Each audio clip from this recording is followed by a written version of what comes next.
យោងតាមសេណារីយ៉ូព្យាករណ៍ដែលប្រកាសចេញដោយ OECD ការប្រើប្រាស់ផ្លាស្ទិកជាសកលនៅឆ្នាំ2040ត្រូវបានព្យាករណ៍ថានឹងកើនឡើងដល់ប្រមាណ736លានតោនផ្លាស្ទិកត្រូវការរយៈពេល500ឆ្នាំដើម្បីរលាយខណៈដែលការប្រើផ្លាស្ទិកចេះតែកើនឡើងជារៀងរាល់ឆ្នាំផ្លាស្ទិកដែលបោះចោលមិនបត់តាទេគឺកកកុញពេញនឹងឯងបើមិនចាត់វិធានការណាមួយនៅពេលនេះទេមិនយូរប៉ុន្មានផែនដីនឹងពួកយើងនឹងរងគ្រោះកាន់តែខ្លាំងឡើងដើម្បីជំរុញឲ្យមានការផ្លាស់ប្ដូរជាសកលឆ្ពោះទៅរកការបញ្ចប់ការបំពុលដោយផ្លាស្ទិកសមាជិកអាស៊ានស្វៅនៅ178ប្រទេសបានចាប់ផ្ដើមយុទ្ធនាការ2040 Plastic Free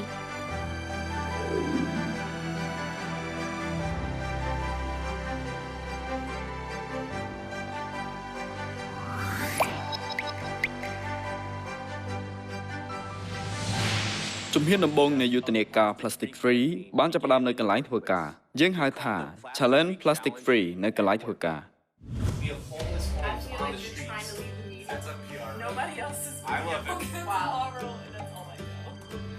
ក្នុងពេលប្រជុំយើងយកដបទឹកនិងកែវទឹកមកប្រើរៀងៗខ្លួនជំនួសឲ្យដបផ្លាស្ទិក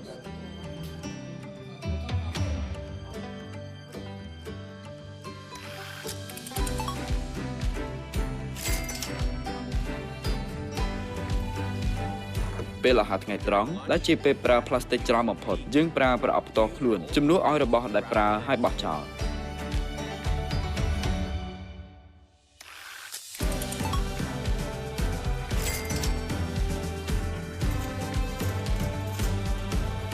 ក្នុងករណីដែលត្រូវប្រើផ្លាស្ទិកដោយជាមិនរួចយើងធានាថានឹងត្រូវកែច្នៃឡើងវិញយ៉ាងត្រឹមត្រូវ대리님 뭐 하세요? 저희 지금 플라스틱 프리 챌린지 중이에요. 이 페트병 버릴 땐 용이랑 반드시 분리해서 버려주세요. 화이팅! 감사해요.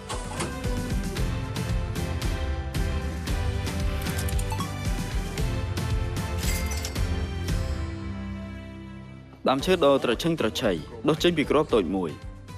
Clear ní rùng lực dương thả, sẽ cầm hợp hiệp tội muối, ách nôm tờ rục là tập pháo đột thùng. Cá chấp đám tôi ta, ra bọc access báo, nơi cần lái của cả, bằng có ca flap đấu, giang miến áp này. 수연님이 알려주신 플라스틱 프리 챌린지 같이 해보려고요. 이제 습관이 돼서 텀블러 없으면 너무 허전해요.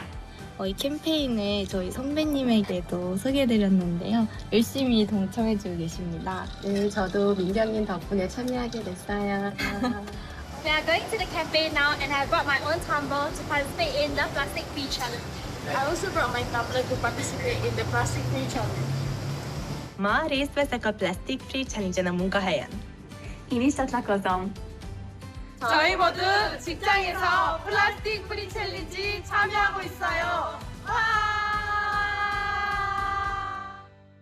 ការផ្លាស់ប្ដូរមួយទៀតតាមរយៈយុទ្ធនាការ Plastic Free បានកើតឡើងនៅតាមផ្លូវ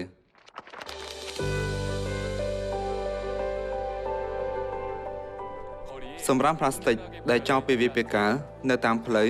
តែងតែហូរចូលទន្លេនិងមហាសមុទ្រចុងក្រោយក៏ប្រែទៅជាមីក្រូផ្លាស្ទិកដើម្បីទប់ស្កាត់បញ្ហានេះសមាជិកអាស៊ានស្វៅបានចេញធ្វើសកម្មភាព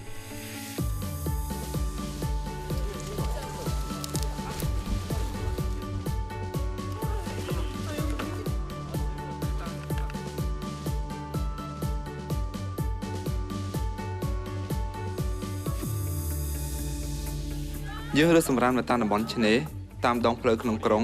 និងតាមតំបន់ពាណិជ្ជកម្មនានាហើយបានញែកប្រភេទផ្លាស្ទិកដើម្បីធានាថាអាចកែច្នៃបានឡើងវិញ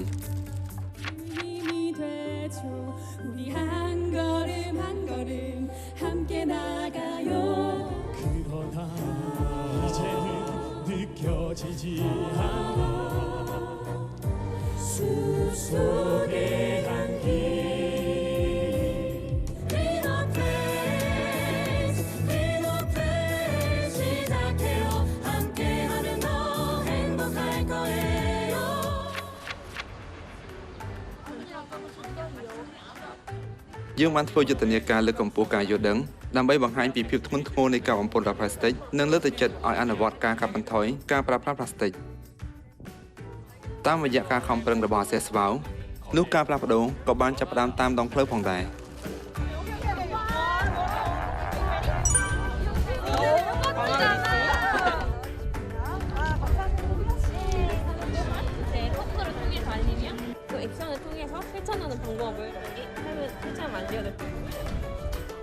didn't know that it's like such a huge problem with the plastic that much. But when we saw the numbers, we kind of like acknowledge the problem. So I think I will now try to like continue do this and stop using plastic as much as I can. 제 작은 행동 하나하나가 또 지구를 살릴 수 있구나, 이러한 환경 오염을 줄일 수 있는 거에 동참할 수 있구나라는 생각에 저도 많이 동참해야겠다. 우리가 지금 2040년까지 플라스틱 제로를 지금 아마 목표로 해서 지금 활동하고 있다고 지금 알고 있는데 우리 이 아세스 와우 청년들의 이 활동을 보면은 저는 가능하겠다는 생각이 듭니다. 오늘 우리 아세스 와우 우리 청년들 대단합니다. 아세스 와우 파이팅! យុទ្ធនាការ2040 Plastic Free របស់ Access Wow គឺជាសកម្មភាពដែលបង្រួបបង្រួមពិភពលោកទាំងមូល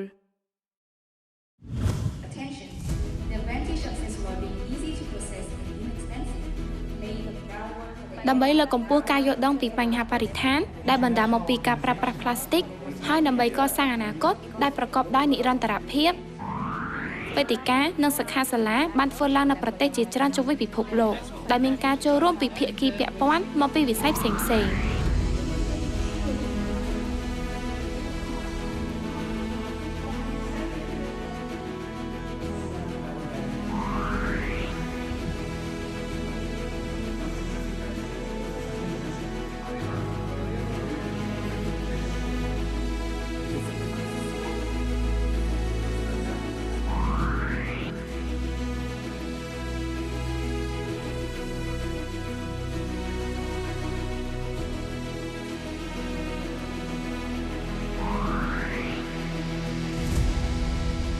Around 1,000 pounds of plastic will actually outweigh fish in the ocean. And I'm talking about the damage lost, to the lives lost.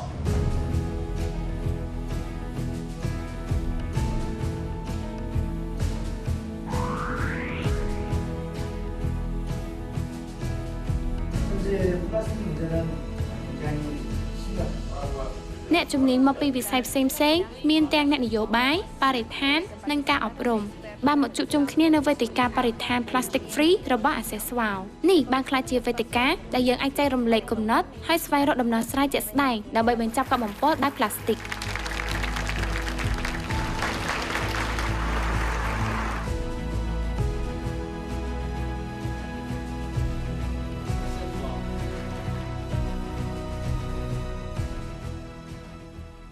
ជាដំបូងខ្ញុំពេញចិត្តណាស់កម្មវិធីនេះមានលក្ខណៈផ្លូវការហើយបង្កប់ដោយមនោសញ្ចេតនានិងចេញពីបេះដូងពិតៗ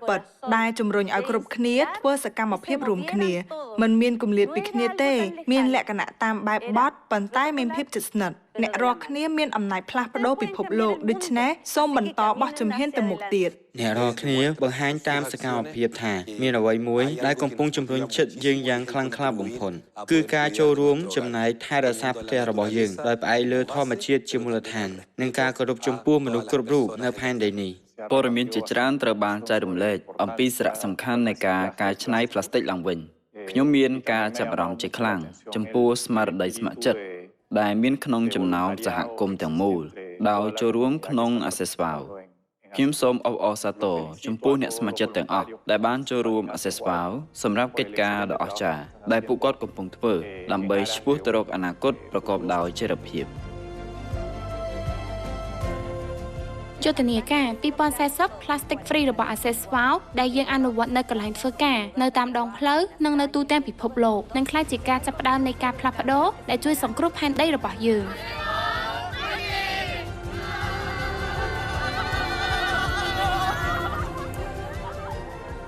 អនុវត្តដោយអ្នកធ្វើការអនុវត្តដោយមនុស្សគ្រប់គ្នាអនុវត្តដោយពិភពលោកយុទ្ធនាការ2040 Plastic Free របស់ Access Wow